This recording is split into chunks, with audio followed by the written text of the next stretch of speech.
padre que todo lo que dice, Él lo lleva a cabo. Un Padre maravilloso, digno de toda confianza, digno de creerle, digno de creerle.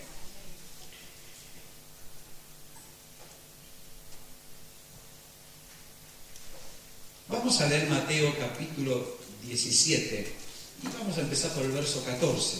¿Te parece bien? ¿No te parece bien? ¿Te parece bien?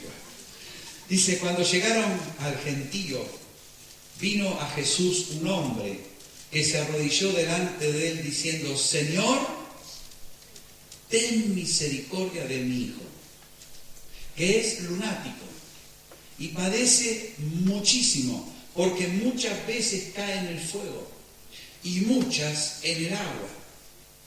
Y lo he traído a tus discípulos, pero no le han podido sanar.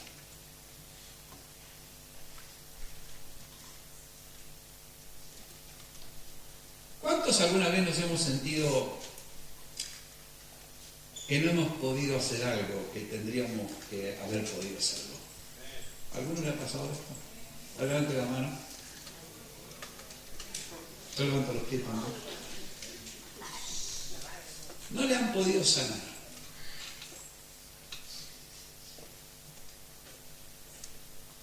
Recién Samu dijo algo muy lindo. Dijo, a mí me cuesta el colegio, hay cosas que le pido al Señor, sin embargo he suspendido. Pero le he seguido pidiendo y he aprobado. Qué lindo testimonio. Porque eso es ser discípulo. Discípulo no es aquel que nunca se equivoca, que todo le sale bien. Es aquel que aprende y no para de aprender. Aleluya. Aquel que pretende saber hacer todo, nunca va a ser un buen discípulo. Aquel que dice yo no puedo hacer nada, tampoco es un buen discípulo. Pero aquel que dice, Señor, enséñame, ese sí que es un buen discípulo, un buen hijo. Aleluya. ¿Sabes? Hay una cualidad de nuestro Padre que es, todas las cosas son posibles para Él. Todas las cosas, todas las palabras son posibles para Él. Nada es difícil para Dios. Él dice en Isaías, ¿hay algo difícil? Yo soy el Dios de toda carne. ¿Hay algo difícil para mí? No. Todo es posible para Dios. Somos hijos de un Dios que no conoce la palabra imposible.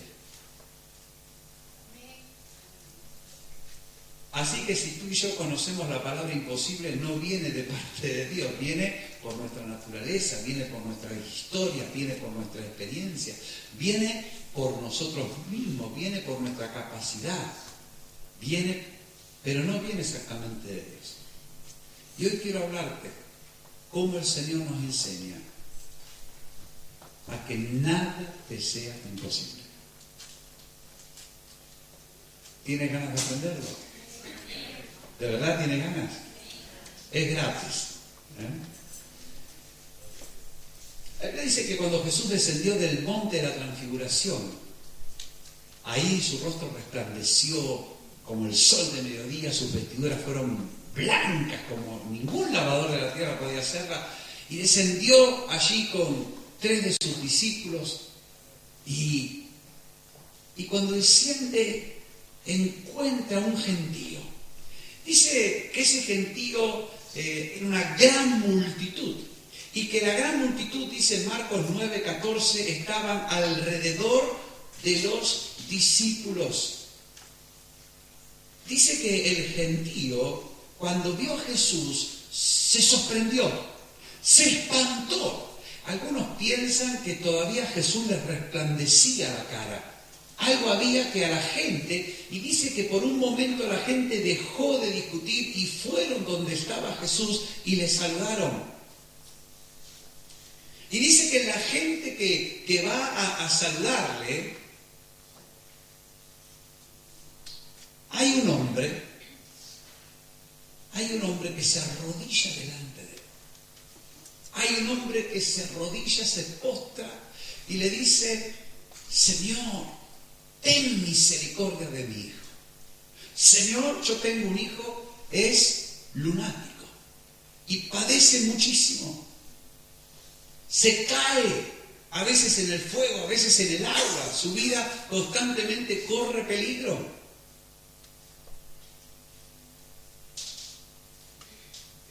Dice Marcos 9:14 que además de la gente y de este hombre había escribas, había gente que sabía mucho de la ley de Dios, que disputaban con los discípulos. Y Marcos 9:16 dice que Jesús le pregunta, ¿qué disputáis? ¿Por qué estáis discutiendo? Y entonces ahí el hombre dice, maestro, discuten porque traje aquí mi hijo que tiene un espíritu mudo. Tiene un espíritu mudo. Ahora agrega algo más. Había dicho que era lunático, había dicho que padece muchísimo, había dicho que se cae en el fuego, que se cae en el agua. Ahora el hombre agrega un dato. Hay un espíritu, hay un demonio. Y es un demonio mudo, por lo tanto, dice, cuando lo toma, le sacuden, echa espumarajos, cruje los dientes, se va secando, se va paralizando. Lucas 9:38, el otro paralelo de esto, añade algo más. Dice que cuando el espíritu le toma, de repente también da voces y luego se queda mudo. Lo sacude con violencia y estropeando al hijo. A duras penas se aparta de él. Y en los 3 evangelios dice, y lo he traído a tus discípulos, pero no han podido sanar. No han podido hacer nada por mi hijo.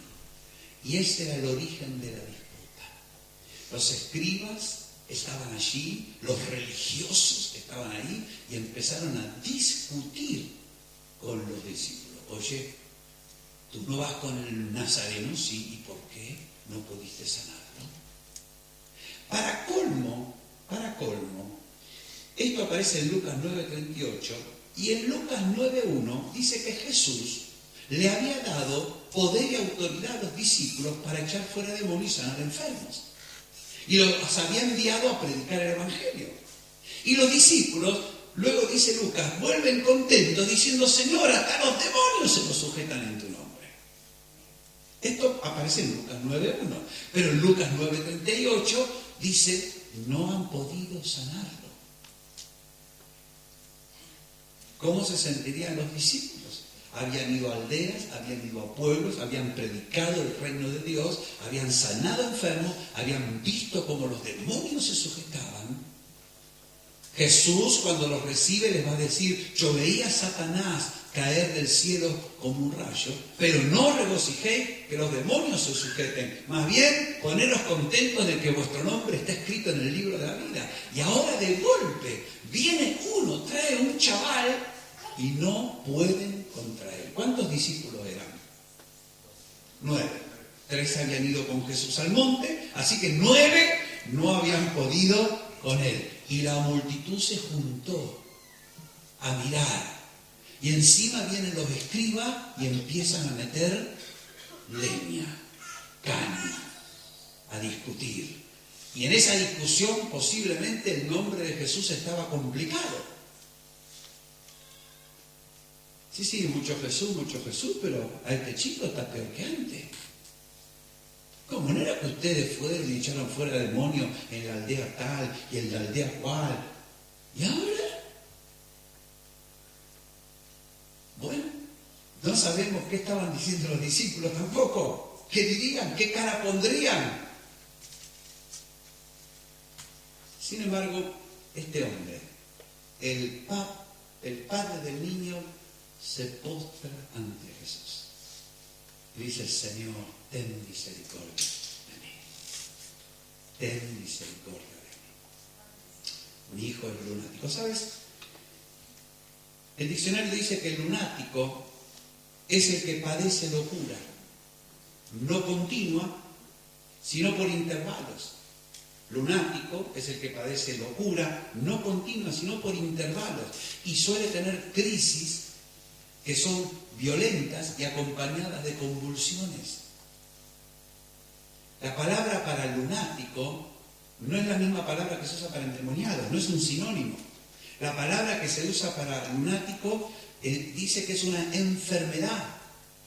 Y es una enfermedad crónica, es una enfermedad que no tiene cura, es una enfermedad ilimitada, para los hombres es incurable. Y los síntomas no se manifiestan permanentemente, sino que se manifiestan de a ratos, por momentos, en crisis agudas, pero que se van repitiendo cada tanto. No es que la persona está siempre mal, es un momento que tiene una crisis, pierde la conciencia, tiene convulsiones, por lo tanto sufre mucho, su familia sufre más. Estas crisis se repiten y se van haciendo cada vez más frecuentes entre crisis y crisis. Ahora, entre crisis y crisis la persona está lúcida, la persona está bien, la persona tiene un comportamiento normal.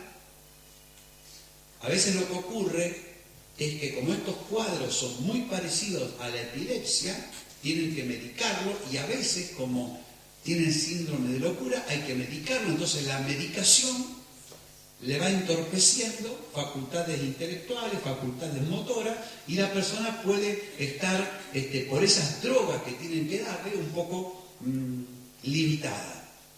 Inclusive también para limitar esas crisis y no se haga daño, porque en la crisis puede romperse la cabeza contra un borde, puede caerse al agua, como decía el padre, o quemarse.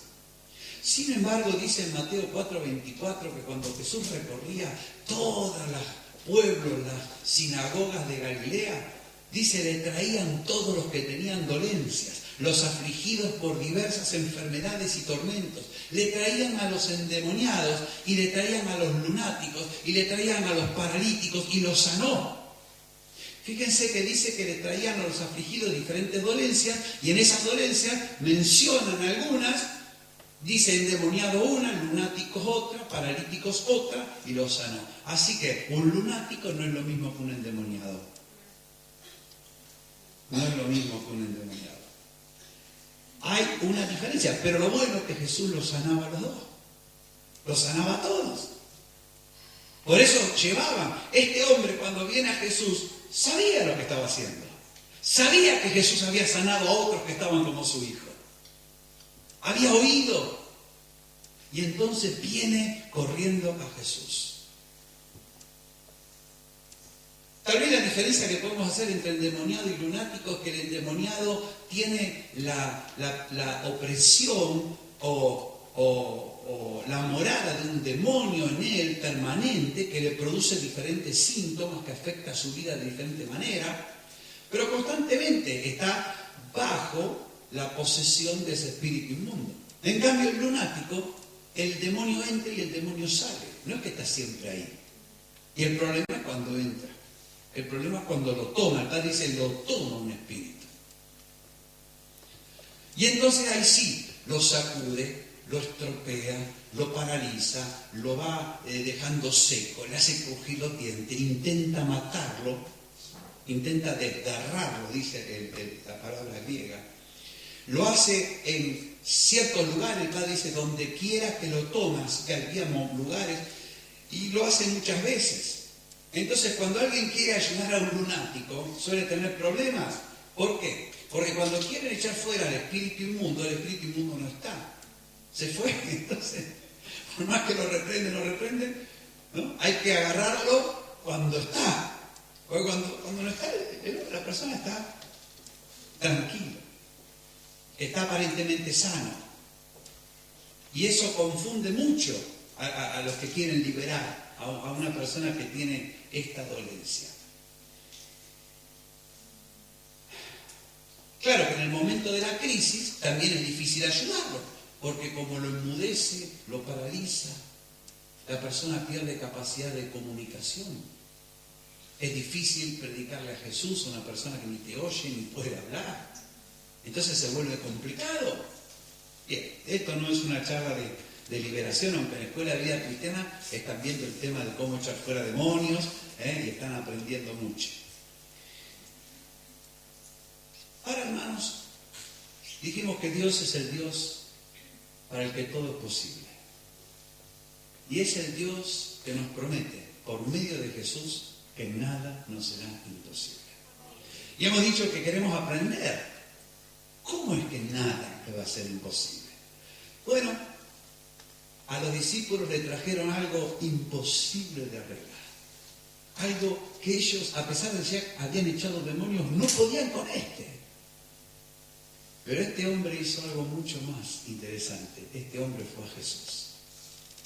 Y quiero decirte la primera buena noticia, que si tú y yo queremos aprender a que nada nos sea imposible, el primer paso es venir a Jesús.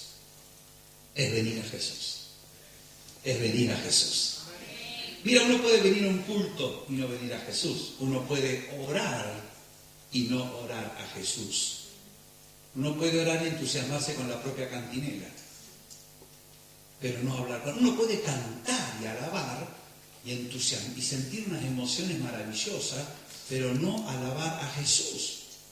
¿Sabe? La vida cristiana está llena de estas cosas. Continuamente nosotros tenemos que enfocarnos en Jesús. Es decir, venimos para estar con Jesús. Recordamos a Jesús. Como hemos dicho recién en la ofrenda, el secreto de ofrendar a Jesús, porque muchas veces ofrendamos, metemos la mano, sabemos la costumbre, ponemos el dinero y ya está. Y nos olvidamos de a quién es, o para quién es, o por qué es. Y la palabra de Dios nos enseña que para que nada sea imposible, el primer secreto es venir a Jesús. Cuando venimos a Jesús, todo es posible, porque Él todo lo puede. Nosotros a veces nos desalentamos porque vemos los hechos, vemos las circunstancias. Este hombre trajo a su niño, a su chaval, ahí a su hijo, y los discípulos no pudieron. Y ahí se armó una discusión, los escribas con los discípulos, y el padre estaría viendo como el partido de tenis, los escribas hacían una cosa, los discípulos hacían otra. Pero el niño sería tan mal como antes. Pero cuando vio Jesús, el padre dijo, basta ya de tontería, dejémonos de perder tiempo, vamos al que puede hacer algo.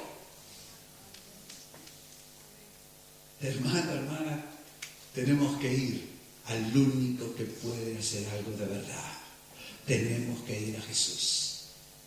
Tenemos que ir a Jesús. Tenemos que ir a Jesús. Y no parar hasta encontrarlo.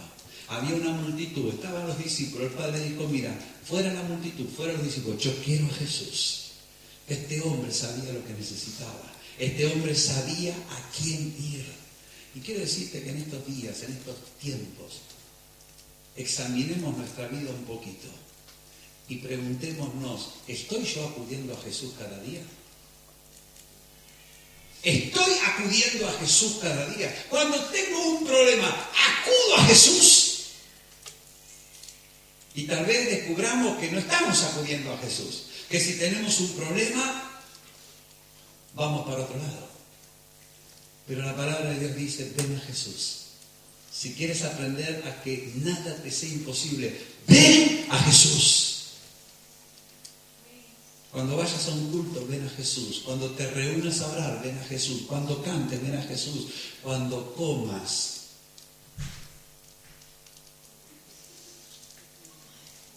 Padre, gracias por tus alimentos. Te bendice a todos, provee a todos los que no tienen. Exagero un poco para hacerlo gracioso, pero no quiero preguntar a Jesús qué piensa de nuestros almuerzos. Ve a comprar con Jesús.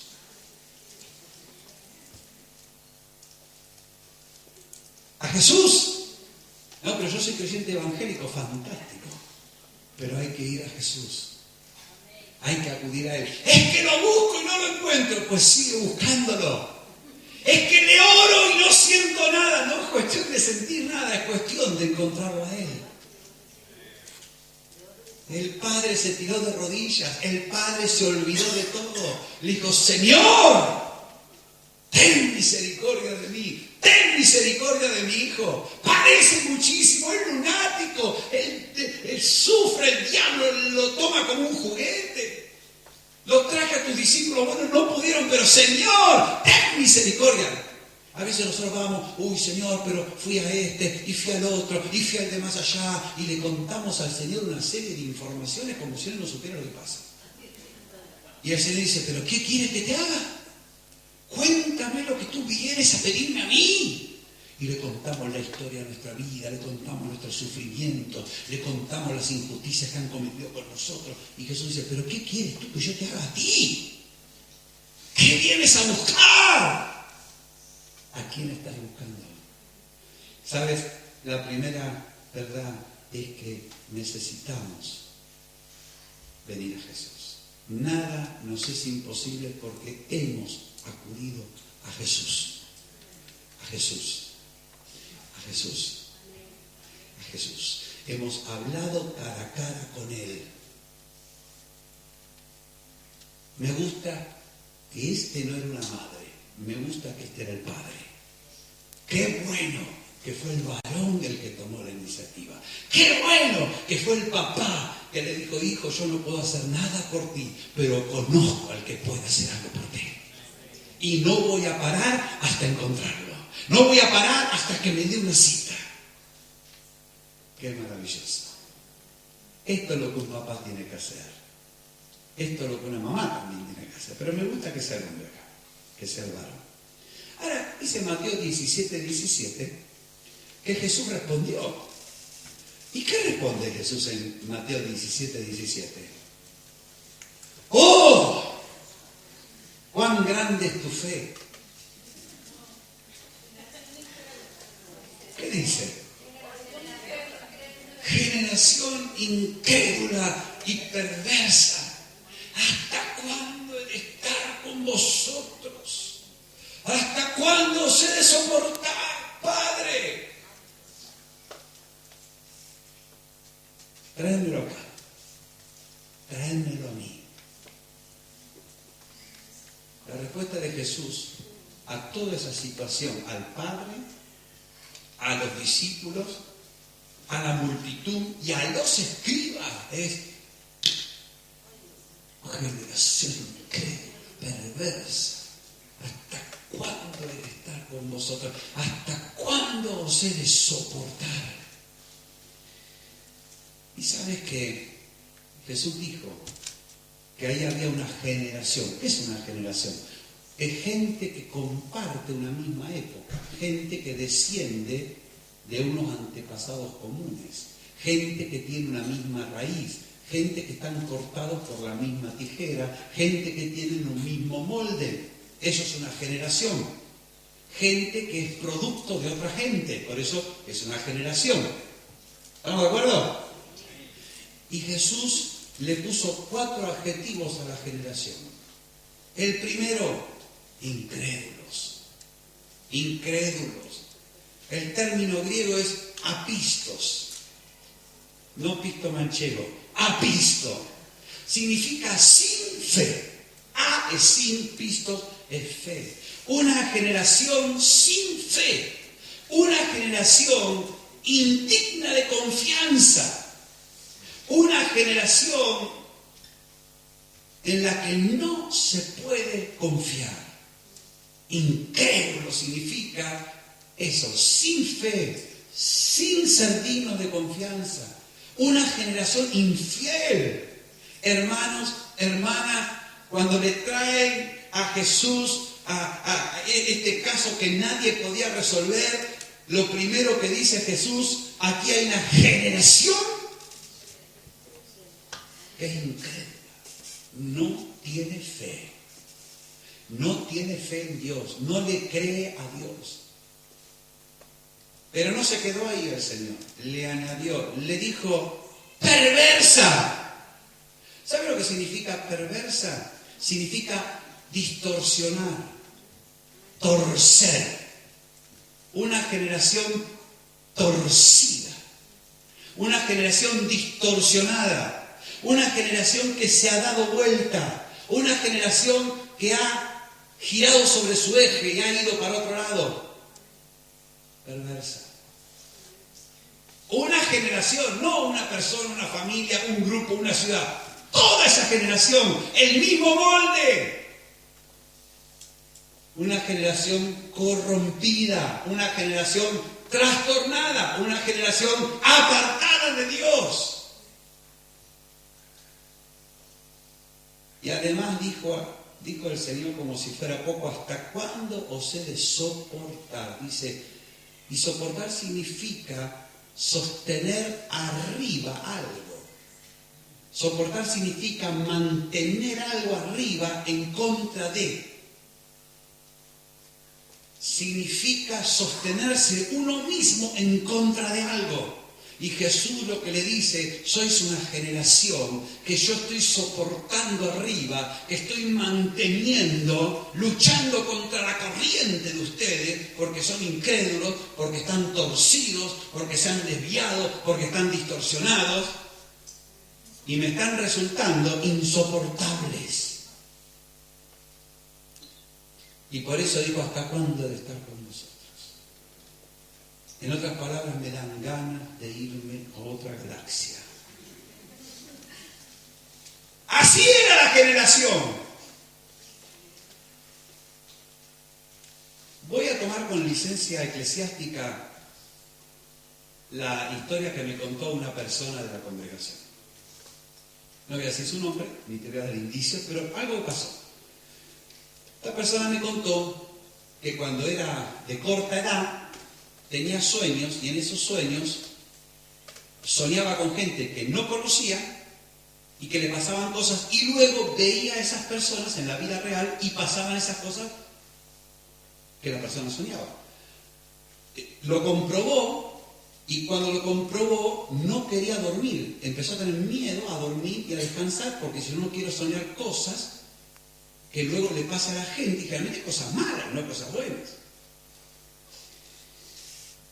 Cuando esta persona viene al Señor y cuando esta persona viene a la clase de vida cristiana donde se habla de cómo ser libre de todos los demonios, hace una oración renunciando en el nombre de Jesús a los espíritus de adivinación, a los demonios de adivinación y pidiéndole al Espíritu Santo que tome su vida. A partir de ese momento nunca más tuvo esa clase de sueños. Lo cual se dio cuenta que esa capacidad, entre comillas, de soñar con algo que iba a pasar y que se cumpliese, no venía de Dios, venía del diablo. Y recordó que sus padres, cuando estaba esta persona enferma, ponían debajo de su almohada una piedra mágica para que se sane. Y que en su casa había ritos satánicos. Cosas que desagradan a Dios. Por ejemplo, el curanderismo, la hechicería, la brujería, el echar las cartas, leer las manos, cualquier método de adivinación, la ouija, el juego de la copa. Todo eso no solamente desagrada a Dios, sino que abre la puerta a espíritus inmundos. Así que esta persona se dio cuenta de en qué hogar se había criado y que no era casualidad que esta persona de corta edad tuviera sueños con espíritus de adivinación, porque la atmósfera en la que se movía promovían estas cosas. Y hermanos, encontramos un chaval, un niño acá, que viene un espíritu, lo toma y cuando lo toma lo sacude, lo paraliza, lo tira, lo intenta matar, lo estropea, lo desgarra. Pero eso no es casualidad, eso es parte de una generación. Eso es porque vive en medio de una generación que no hay fe, una generación que está torcida, una generación que es insoportable para el Señor, una generación en la cual la presencia del Señor más bien tiende a irse que a venir. Esto es lo que Jesús le respondió. Ahí tú lo puedes leer en Mateo y en todos los paralelos. Dice la Biblia en Mateo 17, 18, reprendió Jesús al demonio, el cual salió del muchacho, y este quedó sano desde aquella hora. Marcos 9, 25 dice que Jesús, cuando vio que la multitud se agolpaba, reprendió al espíritu inmundo, diciéndole: espíritu mudo, espíritu sordo, yo te mando, sal de él, no entres más en él. Entonces el espíritu, clamando y sacudiéndole con violencia, salió y el muchacho quedó como muerto, de modo que muchos decían: ven, está muerto. Ahora los discípulos no pudieron sanarlo, vino el maestro y lo reventó. Porque lo de mente impura y corrompida, todo lo quieren sanar. Pero Jesús, tomándole de la mano, lo enderezó, lo levantó y se lo dio al Padre. Sano, por la gracia de Dios. Aleluya. Pero ¿sabes que Jesús, antes de echar fuera al demonio, denunció la clase de generación que había? Y quiero decirte que tú y yo no vamos a contestar esa llamada. Tú y yo, nada nos será imposible porque venimos a Jesús. Pero el segundo motivo es porque dejamos a nuestra generación. ¿Qué quiere decir esto? Muy fácil. Hermano, hermana, nuestra generación es incrédula. No es que hay personas incrédulas, la generación en la cual estamos es incrédula. La gente, de padres a hijos, va comunicando incredulidad. Nadie dijo amén, te lo estás pensando. La gente no, dice, yo soy muy religioso. El religioso cree en muchas cosas, pero no le cree a Dios. Cree en lo que puede hacer, cree en lo que es capaz de lograr, cree, pero no le cree a la palabra de Dios, no le cree al Señor. Hay gente que es muy espiritual con minúscula y entonces es mística, le gusta la filosofía, le gusta la nueva era, le gustan los movimientos, pero no le creen a Dios. No tienen fe. Jesús dijo, tened fe en Dios, tened la fe de Dios. Hay gente que confía mucho en sí misma, en lo que es capaz de alcanzar y hacer, pero eso no es creerle a Dios. Al contrario, cuanto más creemos en uno mismo, cuanto más creemos en los demás, cuanto más creemos en lo que podemos hacer, menos le creemos a Dios. Es inversamente proporcional. Y hermanos y hermanas, la generación en que vivimos está cortada por una tijera, y esa tijera es incredulidad. La gente es capaz de creer en cualquier cosa, menos creerle a la palabra de Dios. La gente es capaz de creer en emociones, sentimientos, experiencias personales antes que la palabra de Dios. La gente es capaz de poder seguir y creer cualquier cosa por ridícula que pueda parecernos, menos que creerle a Dios. Y esta es la generación en la que vivimos. De padres a hijos va pasando esa forma de pensar. Pueden ser muy religiosos, pueden observar muchas prácticas interesantes, pero no le creen a Dios. Y además, como no le creen, se van torciendo, se van desviando, y llega a tal punto que se vuelven insoportables para Dios. Y se vuelven factores de alejar la presencia de Dios antes que traerla. Jesús dijo, ¿hasta cuándo he de estar? ¿Hasta cuándo he de soportar? Para que Jesús diga esto, con lo bueno que era Jesús. Mira, Jesús 2 veces lo vamos a encontrar molesto en la Biblia. 3. Una, cuando el templo se transformó en un centro comercial. 2, con los fariseos. 3, con la generación. Las únicas 3 veces que a Jesús le vas a encontrar una palabra que dice, estoy disgustado, no aguanto más. Porque la Biblia dice que sin fe es imposible agradar a Dios. Y los incrédulos desagradan a Dios.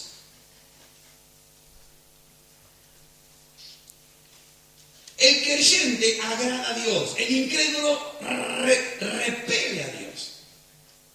No es neutro. Dios no es neutro. Dice, hijo, tú me crees como me gustas. Y este dice, tú eres incrédulo. Bueno, no pasa nada. No. Así como a Dios le agrada el creyente, le desagrada el incrédulo. Dios no es neutro. Confundimos el amor de Dios con la neutralidad de Dios. Jesús dijo, no os soporto, sois insoportables. El olor espiritual que tenéis es nauseabundo. Da dolor de barriga. Hermanos y hermanas, vivimos en medio de una generación incrédula, torcida, retorcida, desviada, apartada de Dios. Una generación a la que Dios soporta con dificultad. Dios no es neutro.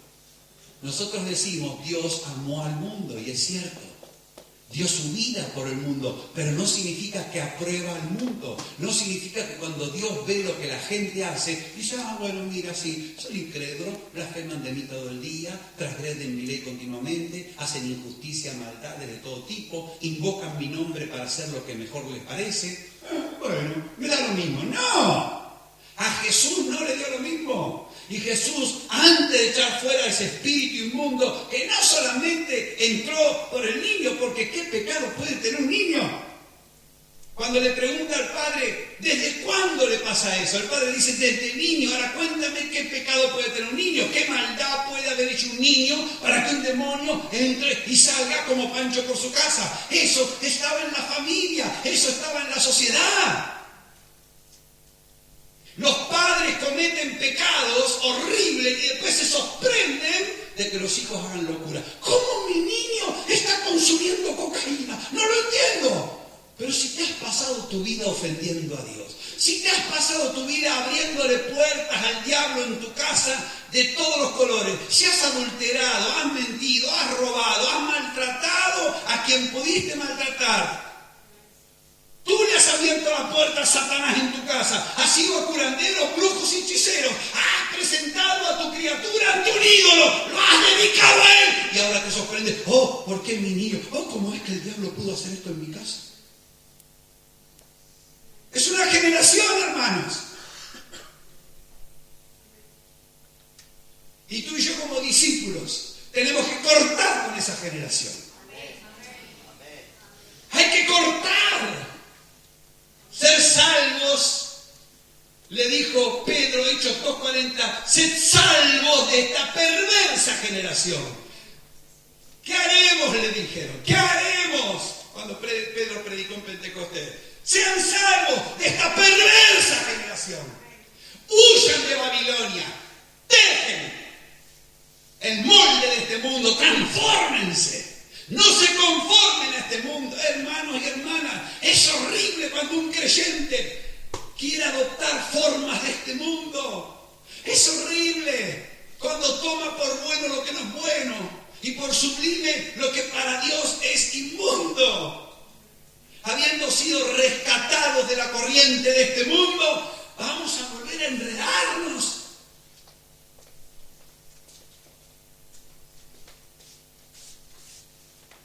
Pero la buena noticia de esta mañana es que nada te será imposible, porque vas a ir a Jesús y porque vas a dejar tu generación. Vas a dejar este molde de incredulidad, de perversión, de tener una vida que a Dios le desagrada, una vida que Dios dice, no quiero que te acerques a mí, hueles mal.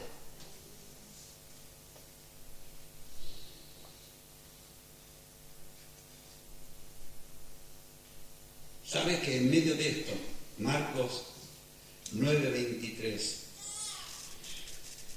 dice que el Padre, en Marcos 9:22, le dice, bueno, muchas veces le echan el fuego en el agua para matarle, pero si puedes hacer algo, Jesús, si puedes hacer algo, por favor, ayúdanos, ten misericordia. Y Jesús le contestó, si puedes creer, Marcos 9:23, si puedes creer. El asunto no es que si yo puedo hacer algo, el asunto es si tú puedes creer, si tú puedes creer. El asunto no es lo que yo soy capaz de hacer, el asunto es lo que tú eres capaz de creerme. Si puedes creer, al que cree en mí, todo le es posible. Al que cree a Dios, todo lo que Dios le dice va a ser posible. Sin fe es imposible agradar a Dios. ¿Qué es la fe? Certeza de lo que esperamos. ¿Qué es la fe? Hebreos 11:1, convicción. Convicción de lo que no vemos. Eso es fe. Fe no es cuando veo algo decir, sí, yo sabía que iba a ocurrir. Eso no es fe. Eso es comprobarlo. Pero fe es certeza, convicción de lo que Dios dice, de lo que Dios prometió, de lo que Él habla. Eso es fe. Fe es un don de Dios. Fe no es una capacidad humana. No hay gente que naturalmente tenga fe. Todos somos incrédulos por naturaleza. Pero Dios nos da una medida de fe. Romanos 12:3 dice, Dios nos da a cada uno una medida de fe.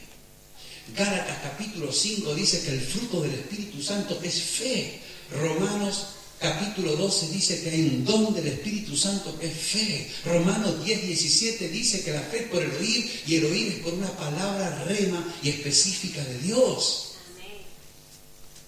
Y entonces Jesús le dijo al Padre, dice, mira, el asunto no es si yo puedo o no puedo, el asunto es que tú puedas creer en lo que yo te digo, el asunto es que tú puedas confiar en lo que yo te digo, el asunto es que tú puedas elegir creerme a mí y no a todo el resto de las cosas que estás escuchando.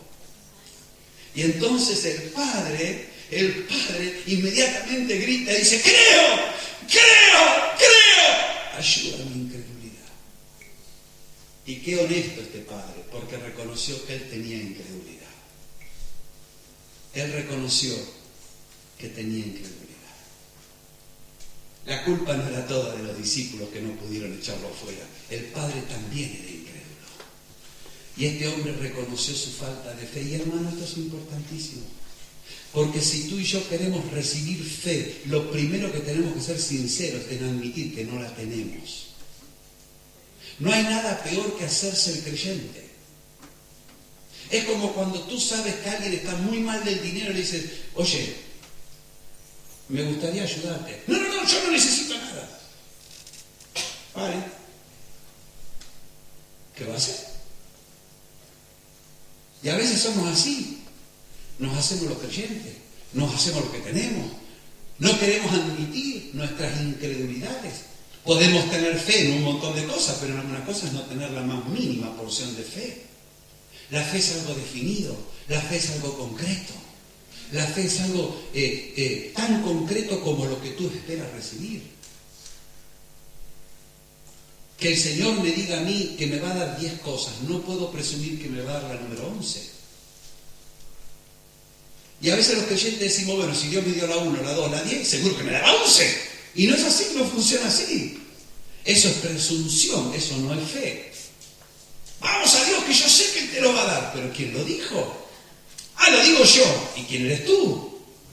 Yo soy un hijo de Dios. ¿Y qué te dijo tu padre? Mi padre no me dijo nada. ¿Cómo tú estás hablando por tu padre si tu padre no te dijo ni pío? Y este hombre reconoció su incredulidad. Y hermanas, yo sé que pudo parecer doloroso a algunos de nosotros escuchar las características de nuestra generación. Amamos a nuestra generación. Amamos. Pero también decimos la verdad. Pero tal vez la verdad más dolorosa es que algo de nuestra generación todavía está pegado a nosotros. Algo de nuestra generación todavía está metido en nuestros huesos. Mateo 17:19 dice que vinieron los discípulos a Jesús diciendo, ¿por qué nosotros no pudimos echarla fuera? Maestro, enséñanos. Si fuimos a la aldea y echamos demonios, fuimos aquí, sanamos enfermos. Señor, ¿por qué nos falló? Mira la vergüenza que hemos pasado delante de la multitud. Qué buena pregunta que le hicieron los discípulos. Porque a veces nosotros no queremos reconocer que no podemos. Entonces no aprendemos nunca nada. Pero los discípulos dijeron, Señor, reconocemos que no hemos podido hacerlo. Hemos hecho 10 cosas bárbaras, pero esta nos salió mal. Explícanos por qué. Señor, acá tiene que haber algo. Acá tiene que haber una respuesta. Acá hay algo que yo tengo que aprender. Hermano, hermana, cuando algo no sale como debe salir, hay que preguntarle al Señor, Señor, ¿qué pasa? No decimos, además, sí, es así, la vida cristiana es así. Ya está. Un discípulo dijo al otro, pero escúchame una cosa, a ver, ¿cuántos creyentes evangélicos ves que andan echando fuera demonios? Casi ninguno. Entonces nosotros echamos mucho más que ellos. Mal de muchos, consuelo de gente que no es inteligente. Y yo le digo, Señor, ¿por qué? Cuando a ti y a mí nos sale mal algo, tenemos que ir al Señor y decirle, Señor, explícame, contame, quiero saber, yo quiero aprender, yo soy tu discípulo, tú eres mi entrenador personal. Y entonces dice que Jesús le dijo, por vuestra poca fe. ¿Por qué no pudieron echarlo fuera? Por vuestra poca fe. Estáis en medio de una generación incrédula y en este caso no tuvisteis fe. No cortasteis con vuestra generación. Poca fe. Poca fe. Si tuviera, os digo de cierto, si tuvierais fe como un granito de mostaza, si tuvierais fe como un... ¿Saben que en Mercadona se pueden conseguir granitos de mostaza? Les sugiero que vaya y mires el tamaño, es interesantísimo. Si tuvieras fe como un granito de mostaza, si tuvieras algo mío tan chiquitito como un granito de mostaza, porque la fe es por el oír y el oír es por la palabra de Dios. Él se dice, si yo te doy a ti algo, aunque sea chiquitito, aunque sea minúsculo, aunque sea una partícula, si yo te doy algo que es mío, de cierto te digo, harás todo lo que te diga. De cierto, Jesús le dijo como ejemplo, le diréis a este monte, pásate de aquí a allá y se pasará y nada os será imposible. Gloria a Dios. Hermanos, hay muchos creyentes que se resignan a vivir vidas limitadas, vidas escasas y mediocres. Y cuando algo no sale bien, empiezan a dar explicaciones. ¿Por qué no pudimos echarle fuera? Bueno, porque no era un demonio, era un ataque de epilepsia. Como nos dijo una vez alguien en una iglesia, en el año 89, fuimos con Cristina y la muchacha se manifestó, y se manifestó bien manifestada. Y vino un líder de la iglesia, dice, no, es que le duele mucho la cabeza. Y entonces empezamos a racionalizar y a decir, no, esto es natural. Esto se arregla con un ibuprofeno, se arregla con un psicofármaco, se arregla tumbándolo. Otro dice, no, lo que pasa es que los dones del Espíritu eran para el primer siglo. No, lo que pasa, dice otro, es que estamos en Europa no hay demonios. En Europa no hay, los demonios están en América, en esos países del tercer mundo, en África, en Asia, ahí sí que hay demonios. En Europa no hay demonios. Y yo estoy de acuerdo. No hay demonios, hay demoniazos. Hay demonios cultos, inteligentes, cibernéticos y ricos, pero son tan o más demonios que los otros. No hablo de personas, nadie se confunda. Y hermanos, nada será imposible cuando vengas a Jesús. Número uno, puedes decir conmigo, cuando venga Jesús. Cuando deje mi generación. Y cuando reciba fe. Cuando reciba fe. Cuando reciba fe. La fe no es magia. La fe no es algo de carambola. Hoy fui a la iglesia y me llené de fe. Bueno, a ver, seguiré probando como en la ruleta. A ver si gano de nuevo. No. La fe se recibe de Dios. Jesús dijo, no pudiste hacer lo que tenías que hacer porque te faltó fe. No tenías fe. Te faltó lo primero. Hermano, estamos acostumbrados a hacer muchas cosas sin fe. Piloto automático. ¿Que no? ¿Cuántas veces empezamos el día y ni siquiera oramos antes de empezar el día? Ni siquiera tomamos una hora delante de Dios. Señor, mira lo que tengo. Señor, mira lo que voy a... Claro, si tengo una entrevista de trabajo, sí. Hermano, oren por mí, que me den el trabajo. Si tengo que dar un examen, hermano, oren por mí porque hoy hay examen. Pero si es un día normal, no, el día normal yo lo llevo ahí, de taquito. Yo no necesito orar, yo me levanto, me hago el café, me ducho, me lavo los dientes, voy a trabajar. ¿Yo para qué necesito orar? Lo puedo hacer casi solo. No necesito fe para trabajar, ni necesito fe para estudiar. No, la fe para las cosas grandes. Cuando tengo un cáncer, ahí sí, oh Dios, sáname. Pero la Biblia dice que sin fe es imposible agradar a Dios. Y todo lo que no proviene de fe, escucha por favor esto, es pecado. Fe significa oír al Señor, recibir palabra del Señor. Fe es no salir de casa sin antes poner lo que voy a hacer delante de Dios. Y cuando salgo de casa decirle, Señor, tú vienes conmigo y estamos atentos, cualquier cosa, adviérteme, enséñame, tócame. Y cuando termine el día, la gloria también va a ser para ti. Vivimos por fe, caminamos en fe, basados en lo que Él nos dice, apoyados, confiados en el Señor. Y sabes que la fe se recibe, se puede recibir. ¿Cómo se recibe? Orando a Dios, preguntándole a Dios, escuchándole a Dios, dejando al Espíritu Santo obrar en nuestro corazón. La fe no es algo mágico, no es algo misterioso.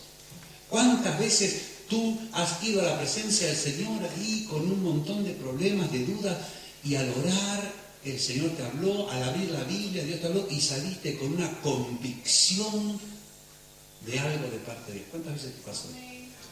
Levante la mano porque quiero saber. Miren, ¿cuánto? A todos nos ha pasado. Eso es fe. Y sabes que nada será imposible porque recibes fe. Y el primer paso para recibir fe es reconocer que nos hace falta. El pastor Chonguichó, pastor de la iglesia más grande del mundo, dice: antes de hacer algo yo necesito que Dios me dé fe. Y yo me pongo a orar y le pido que Dios me hable sobre el asunto. Hasta que Él me habla y yo tengo fe. Cuando la tengo me puedo poner en marcha tranquilo. El Señor puede tardar 1 minuto en darme fe, 1 día, 3 meses o 2 años. Pero yo sigo orando hasta que Dios me dé fe.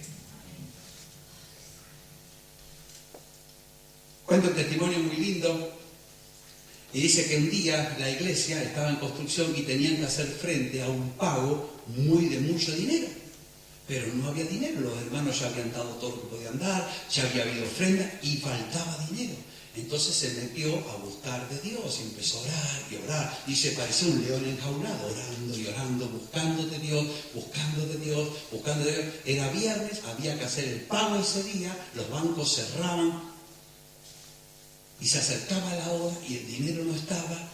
Y orando, y orando, y orando, y orando. Y de pronto, dice, el Señor me habló. Y cuando me habló, salí disparado hacia el banco. Entré en el banco, pedí hablar con el director del banco. Me dijeron, ¿tienes cita? No, pero vengo de parte de la más alta autoridad. Bueno, si es así, pase. Y el director del banco le recibe. Le dijo a la más alta autoridad refiriéndose a Dios, ¿no? Pero él pensó que era el presidente. Bueno, y entonces dice, mire, le dice al director, usted es un hombre de negocios, yo soy un hombre de negocios de Dios. Los dos estamos acostumbrados a hacer cosas grandes y no tenemos tiempo para perder en detalles sin importancia. Yo necesito una cantidad de dinero, bueno, era como decir 500.000 euros. Si usted me presta 500.000 euros como banco, el lunes yo le traigo 10.000 cuentas nuevas aquí. Eso es lo que Dios le había dicho que haga. Dice que el hombre pestañeó, te imaginas un director de banco y encima coreano, ¿no? Dice, bueno, dice, la verdad, dice, no, claro, dice, no sé, lo que usted me dice, dice, mire, no acostumbramos a hacer esto. Y yo no acostumbro a hacer esto, pero no sé, hay algo de usted que me inspira confianza, así que yo le autorizo el préstamo por 500.000 euros. Y yo soy aval de usted, yo me salgo de aval de usted. Le firmó el talón, salió, depositó y pagó. Y él dice, yo vine a la presencia de Dios como un gusano desesperado, salí del banco como un príncipe de Jehová. Eso es fe. Pero hay que esperar hasta que venga la fe. No hay que salir corriendo creyendo que sé lo que tengo que hacer. La fe se recibe orando, la fe se recibe oyendo la palabra de Dios.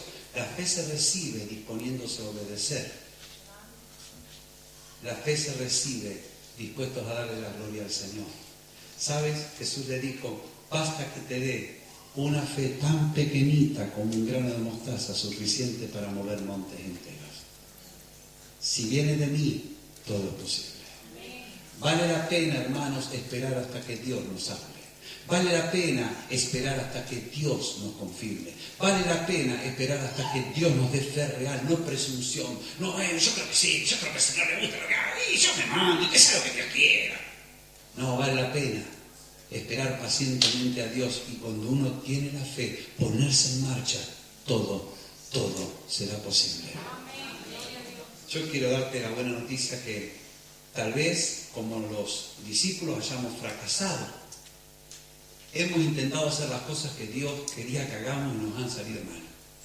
Y hemos pasado calor, hemos pasado vergüenza delante de la gente, no faltó un religioso que viniera ahí a darnos caña, pero el Señor viene a nosotros diciendo, nada te será imposible. Si vienes a mí, si rompes con tu generación, que es incrédula hasta las orejas, y si recibes fe de mi parte, nada te será imposible. Nada te será imposible. Nada te será imposible. Si esperas a recibir mi palabra, nada te será imposible. Todo será posible. Todo será posible. Aleluya. Qué tremendo, hermanos. Qué tremendo. Que nada te sea imposible. El apóstol Pablo dijo, todo lo puedo en Cristo, que me fortalece. Cristo que me habla, Cristo que me da fe. Nada hago por mí mismo, decía Jesús. Lo que oigo, lo digo. Lo que veo, lo hago. Y entonces el Padre hace la obra.